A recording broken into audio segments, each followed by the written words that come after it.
নমস্কার বন্ধুরা, আরও একটি নতুন রেসিপিতে সবাইকে স্বাগত। আজকে আমি বানাবো বেগুনি। একদম অনুষ্ঠান বাড়ির মতো মুচমুচে বেগুনি বানিয়ে দেখাবো। সবগুলো বেগুনি একদম ফুলকো হবে, আর ভাজার পরেও কিন্তু 3 থেকে 4 ঘন্টা এগুলো একদম ফুলকো থাকবে আর একদম মুচমুচে থাকবে। তো চলুন বন্ধুরা, রেসিপিটা শুরু করি। তো দেখুন বন্ধুরা, আমি এখানে নিয়েছি দুটো বেগুনগুলোকে ভালো করে ধুয়ে পরিষ্কার করে নিয়েছি। এখন বেগুনগুলোকে আমি পাতলা পাতলা করে কেটে নেব। তো দেখুন বন্ধুরা, বেগুনগুলোকে আমি পাতলা পাতলা করে কেটে নিয়েছি। দেখুন তো কীরকম পাতলা হয়েছে আমি দেখিয়ে দিচ্ছি। তো এরকমভাবে ওটাকে পাতলা করতে হবে। তো দেখুন বন্ধুরা, খুব একটা বেশি পাতলাও না, আবার খুব একটা বেশি মোটাও না। আর যেগুলো একটু বড় ছিল সেগুলোকে দুভাগ করে নিয়েছি। এখন আমি একটা ব্যাটার বানিয়ে নেব। তো এখানে নিয়ে নিয়েছি 1 কাপ বেসন। এখন দিয়ে দেব 2 চামচ চালের গুঁড়ো। এখন দিয়ে দেব হলুদ গুঁড়ো, লঙ্কার গুঁড়ো।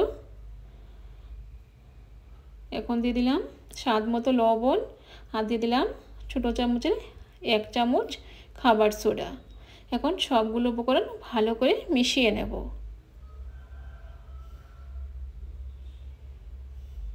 সবগুলো উপকরণ ভালো করে মিশিয়ে নিয়েছি।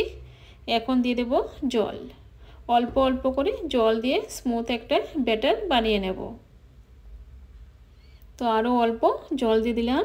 তো এরকমভাবে অল্প অল্প করে জল দিয়ে একটা স্মুথ একটা ব্যাটার বানিয়ে নেব।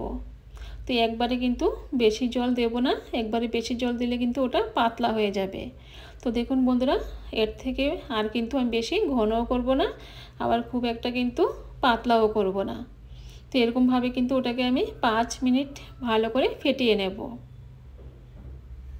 তো 5 মিনিট ভালো করে ফেটিয়ে নিয়েছি।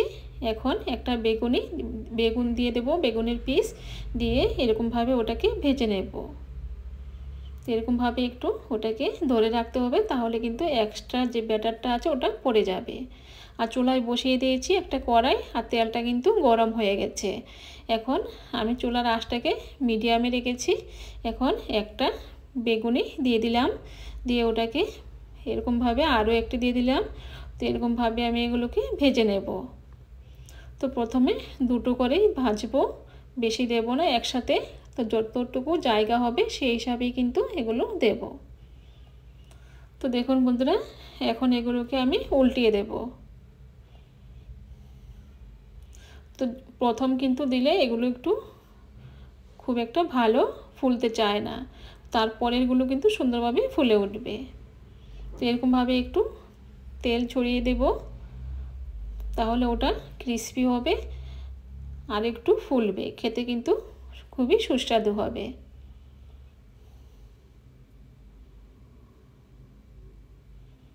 তো দেখুন বন্ধুরা, একটা পিঠ কিন্তু নিচের দিকটা হয়ে গেছে। এখন এগুলোকে উল্টিয়ে দেব। এরকমভাবে উলট পালট করে এগুলোকে একটু লাল লাল করে ভেজে নেব। তো দেখুন বন্ধুরা, এগুলো কিন্তু লাল লাল করে ভেজে নিয়েছি। এগুলো কিন্তু ভাজা হয়ে গেছে, আর আগে থেকে কিন্তু আরও একটু ফুলকো হয়েছে। এখন এগুলোকে তেলটাকে ভালো করে ঝেড়ে নামিয়ে নেব।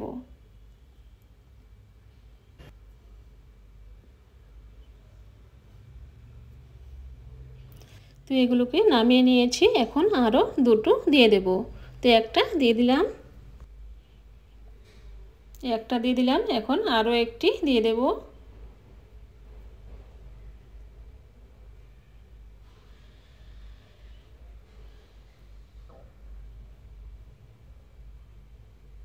তো এগুলোকে একটু নাড়াচাড়া করে দেব।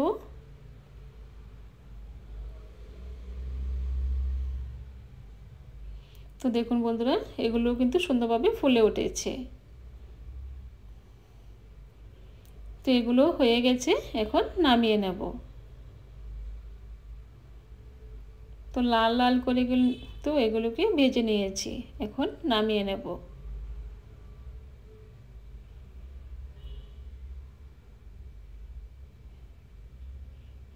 তো এরকমভাবে আমি সবগুলো ভেজে নেব। তো আরও কিন্তু কিছু হয়ে গেছে। এখন এগুলোকেও নামিয়ে নেব।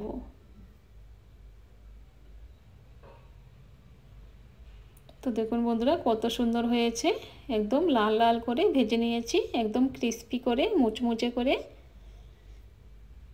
এখন সবগুলো এরকমভাবে ভেজে একটা প্লেটে নিয়ে নেব। তো দেখুন বন্ধুরা সবগুলো কিন্তু ভাজা হয়ে গেছে, আর এগুলোকে কিন্তু একটা প্লেটে রেখে দিয়েছি। আর দেখুন বন্ধুরা কতটা ফুলকো হয়েছে, কত সুন্দর হয়েছে। তো দেখুন আমি এরকমভাবে দেখিয়ে দিচ্ছি কতটা মুচমুচে হয়েছে। আওয়াজ শুনেই কিন্তু বুঝতে পারছেন যে কতটা মুচমুচে হয়েছে। তো ভেঙে দেখাচ্ছি বন্ধুরা কত সুন্দর হয়েছে। তো দেখুন বন্ধুরা ভেতরটাও কত সুন্দর হয়েছে, একদম অনুষ্ঠান বাড়ি থেকেও কিন্তু আরও ভালো হয়েছে। তো বন্ধুরা আজকে আমার এই বেগুনি রেসিপিটা যদি ভালো লেগে থাকে আমার চ্যানেলটাকে সাবস্ক্রাইব করে আমার পাশে থাকবেন, লাইক করতে কিন্তু বন্ধুরা একদম ভুলবেন না। তো আজকে এ পর্যন্তই, আবার দেখা হবে অন্য কোনো